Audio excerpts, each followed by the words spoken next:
So today we're going to be discussing whether or not the Indiana Fever are planning or expecting to trade or move on from Damiris Dantas. So Damiris Dantas has not played in multiple games.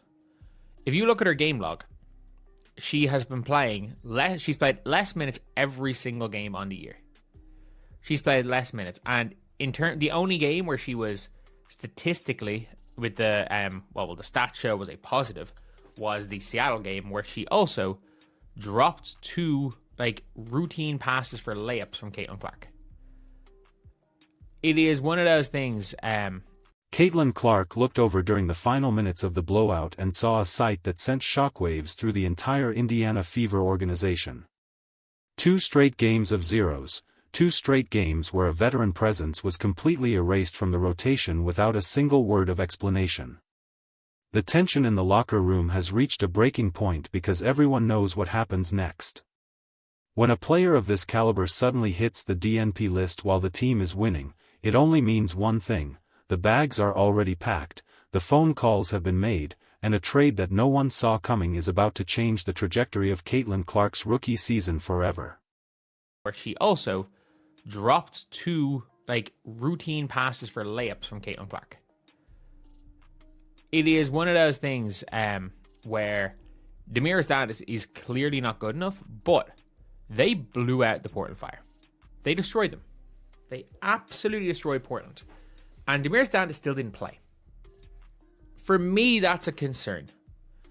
That is a concern if you are, if you're someone who's a big Dantas fan or expects Dantas to be on the Fever for a long time. But the thing is, when it comes to Dantas, the move felt surgical and cold-blooded, leaving fans and analysts scrambling for answers. We are watching a roster purge in real time as the Fever front office shifts their strategy to build around their generational star.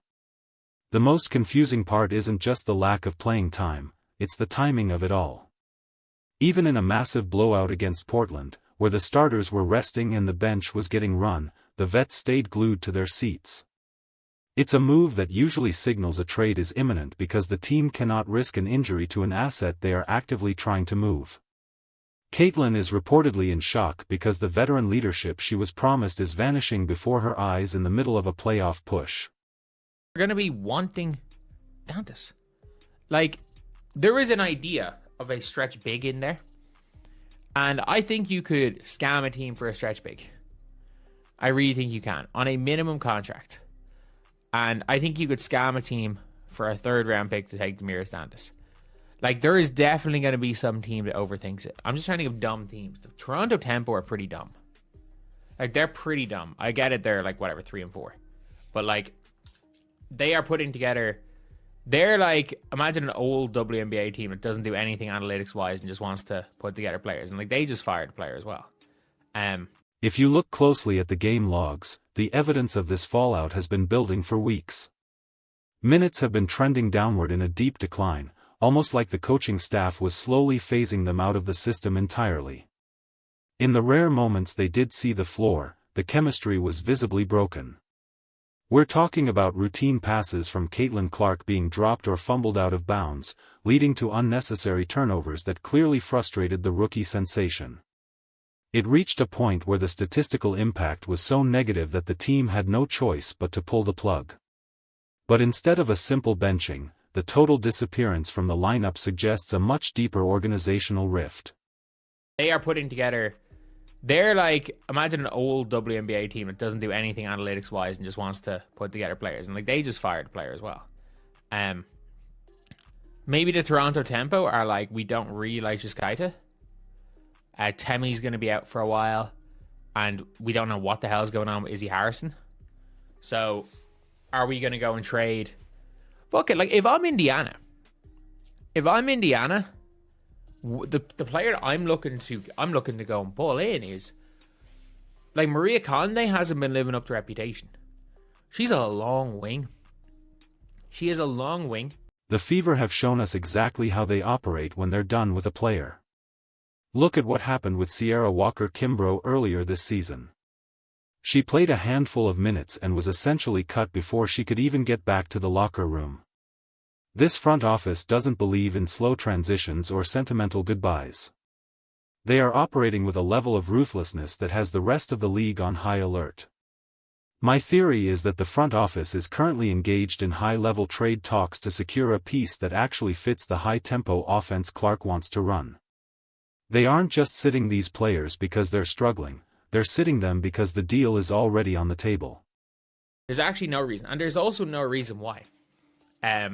Grace Van Sluten got off the plane and was in the rotation above Damiris Dantas. Because you would think in general that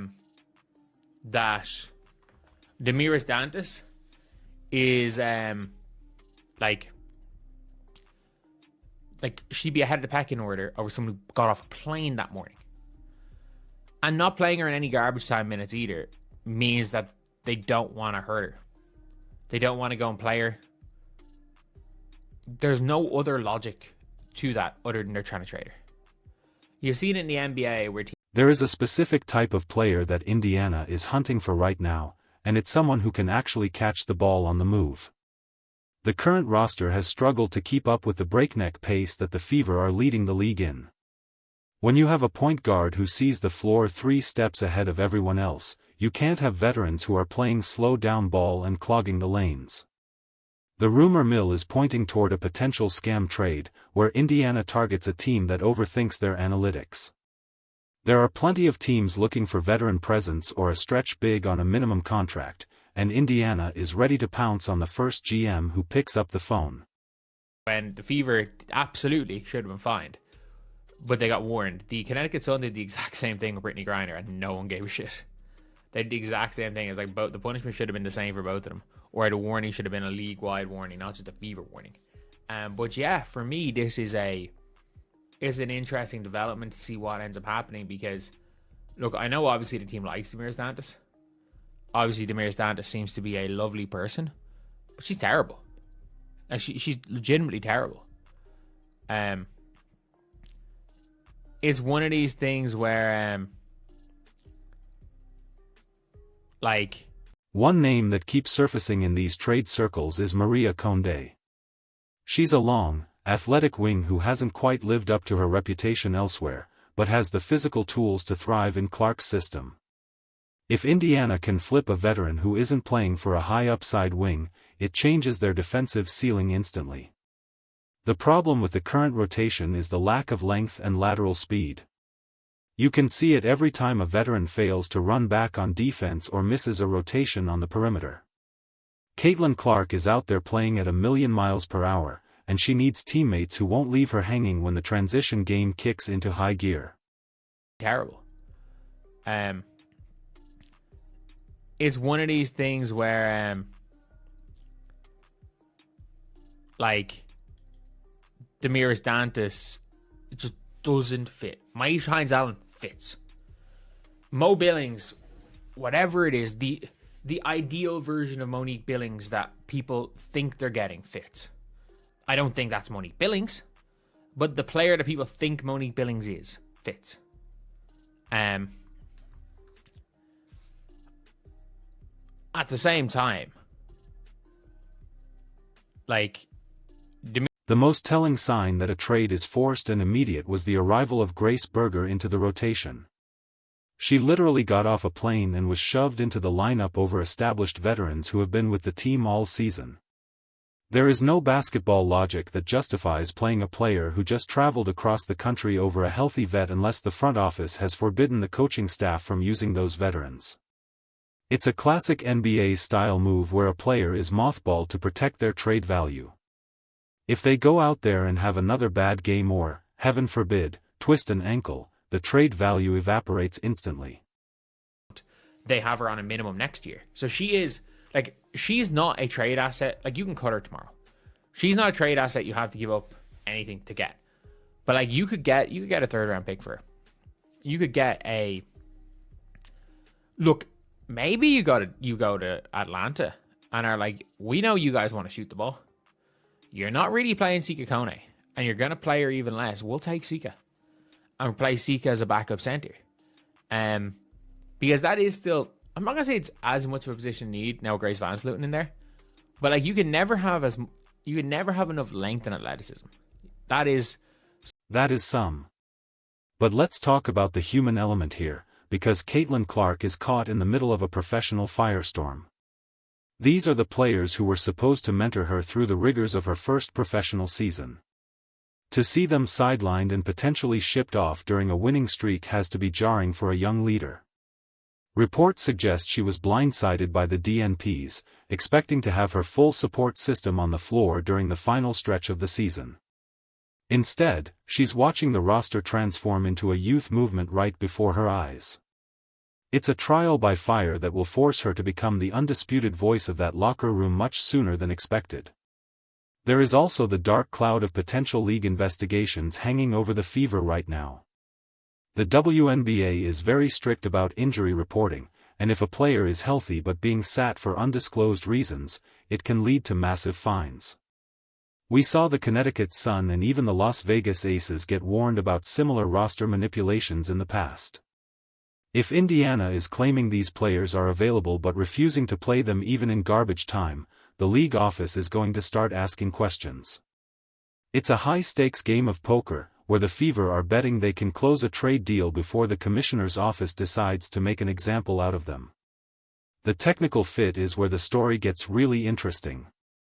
The Fever are currently leading the WNBA in pace, playing a style of basketball that is exhausting for older players.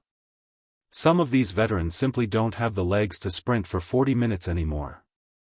When you watch the tape, you see the frustration on Clark's face when she throws a beautiful lead pass, only for the recipient to be 3 steps behind the play. It's not that these are bad players, it's that they are the wrong players for this specific era of Indiana basketball. The front office has finally realized that you can't build a Ferrari and then put truck tires on it. Potential trade partners like the Atlanta Dream are being mentioned because they are desperate for shooting and veteran stability. Atlanta is a team that wants to play a slower, more deliberate game, which would suit the players Indiana is trying to move. Imagine a scenario where Indiana gets back someone like Sika Cone. She's a young, mobile center who could thrive as a backup and provide the length that this roster is currently missing. It's the kind of win-win trade that happens when two teams have completely opposite philosophies on how the game should be played. Indiana wants to fly, Atlanta wants to grind. There is also a growing sentiment that the Fever might be looking toward the international market or even expansion draft assets. Some are calling the Toronto front office dumb enough to take on a veteran contract in exchange for future picks or a developmental prospect. Whether it's Toronto or another team, the goal for Indiana is flexibility. They have players on 2-year deals that are actually quite attractive to teams looking for a short-term fix. By moving these contracts now, Indiana clears the deck for free agency next year, where they will undoubtedly be the top destination for any player who wants to catch passes from the best playmaker in the world. The statistical breakdown of these DNPs is staggering. When the veterans were on the floor, the offensive rating plummeted, and the defensive transitions were a disaster. It's harsh but true. The team actually looks better with a shortened rotation of young, hungry players who are willing to run. The Monique Billings type of energy is what this team craves. Players who understand their role and play with a high motor. If you aren't screening, you aren't rebounding, and you aren't running back on defense, you simply cannot play for this version of the Indiana Fever. The margin for error is too thin, fighting for a playoff spot. One of the biggest issues has been the hands. In the WNBA, if you can't catch a Caitlin Clark pass, you can't play on her team. We have seen multiple instances where perfectly placed balls hit veterans right in the numbers, only for them to bobble it away. It's demoralizing for a point guard to create an open look, only for the play to die because of a lack of concentration or physical decline. This is why the trade is being forced now. The front office knows they can't waste Clark's rookie year with a supporting cast that can't execute the basic fundamentals of her high-speed offensive system. The silence from the players themselves is also very telling. Usually when a veteran gets benched, there's a social media post or a cryptic comment to the press, but this time, nothing. It's a total media blackout. This suggests that the players and their agents are already working behind the scenes on their next move. They know the writing is on the wall. When you go from being a regular starter to not even seeing the floor in a 30-point blowout, you don't need a weatherman to know which way the wind is blowing. They are essentially waiting for the official transaction notification to pop up on their phones. There is a theory that the Fever are trying to scam a team into taking a veteran as a stretch big asset. On paper, some of these players look like they could provide floor spacing, but the reality on the court has been very different. However, in a league where shooting is at a premium, there is always a GM who thinks they can be the one to fix a struggling veteran. Indiana is banking on that desperation. If they can get even a third-round pick or a marginal upgrade at the wing position, it's a massive win for a team that is clearly looking toward a 5-year championship window with Clark at the helm. The impact on the rest of the roster shouldn't be overlooked. When the younger players see veterans being sidelined, it sends a clear message: nobody is safe. You have to earn your minutes every single day in practice. This has led to a noticeable increase in intensity from the role players who are actually getting minutes. They know that the front office is watching and that they are one bad week away from being the next person on the trade block. This culture of accountability is exactly what Indiana has been missing for the last decade, and it's finally being implemented with a heavy hand. What does this mean for Caitlin Clark's development? It means she's being given the keys to the kingdom earlier than anyone expected. Without the veteran safety net, she is forced to be the primary playmaker, the primary scorer, and the primary leader. It's a lot of pressure for a 22-year-old, but she has proven time and again that she thrives under these conditions. The trade is a vote of confidence in her ability to lead a group of younger, less experienced players. The front office is essentially saying, we don't need the old guard, we just need you and players who can keep up with you. As the trade deadline approaches, the tension is palpable. Every time a Fever beat reporter tweets, fans hold their breath expecting the official announcement. The names of potential targets continue to cycle through the rumor mill, from established stars to hidden gems in Europe. But the common thread in all these rumors is that Indiana is looking for length, speed, and basketball IQ. They are done with the experiment of trying to blend the old Fever with the new. They are fully committed to the Clark era, and if that means trading away fan favorites or established veterans, so be it. The fallout from this trade will be felt across the entire league. If Indiana successfully flips their sidelined vets for a contributing piece, they become a terrifying matchup in the playoffs. A team that was once considered a lottery lock is now a dangerous squad that no one wants to face in a best-of-3 series. The league is officially on notice. The Indiana Fever are no longer the lovable losers of the WNBA, they are a shark in the water, and they are starting to smell blood. This trade isn't just a roster move, it's a declaration of war against the rest of the league. In the end, we might look back at these 2 straight DNPs as the turning point for the franchise. It was the moment they stopped trying to please everyone and started trying to win everything. Caitlin Clark might have been in shock initially, but she's a competitor above all else. Once the new pieces arrive and the floor starts to open up, that shock will turn into a smile. The trade is coming, the roster is evolving, and the WNBA is about to witness the true potential of the Indiana Fever. The bench might be cold right now, but the future of basketball in Indianapolis has never been hotter. The era of the old Fever is officially over. We are witnessing the birth of a new powerhouse built on speed, precision, and the singular talent of a once-in-a-lifetime player. Whether you agree with the trade or not, you have to respect the boldness of the move. Indiana is playing for keeps, and they aren't letting anything or anyone stand in their way. Keep your eyes on the headlines because the next transaction report is going to be the biggest one yet. The Caitlin Clark era has truly begun, and it's going to be a wild ride for everyone involved in the WNBA world.